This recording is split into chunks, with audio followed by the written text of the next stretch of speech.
맛있어요. Дүүпүү гэхээр миний хувьд бяцлах шиг цагаан дүүпүүл төсөөлөгдөг.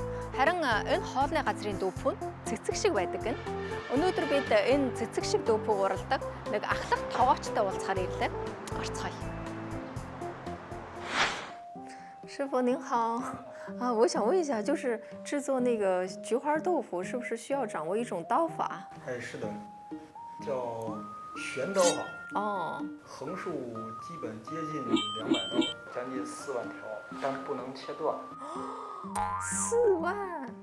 那师傅可以给我们展示一下吗？好的。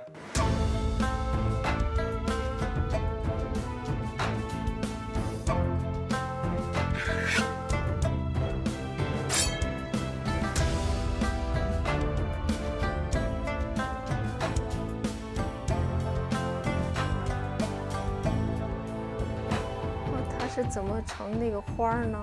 哦，好神奇啊！үнэхээр гайхалтай.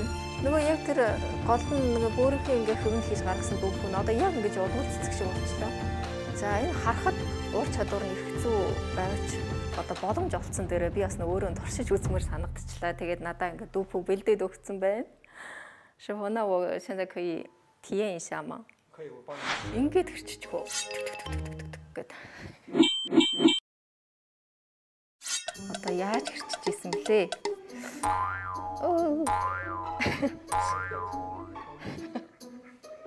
Арай зузаан байна гэнэ яана.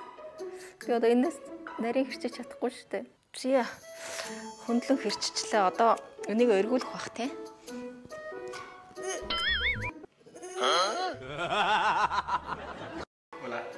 Шиш.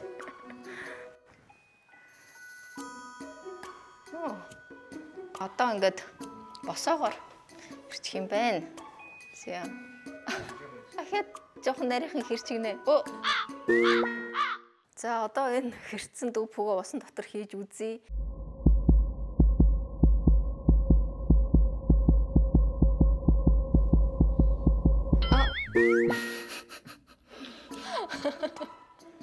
Энэ одоо юу вэ? Ингээ харьцуулахгүй бол үнэхээр харагддаггүй юм байна. Энэ таваачийн хийсэн цэцгэн дүүпүү болохоор үнэхээр сэгсгэр зөөлөн маш өлтөөтэй харагдаж байна.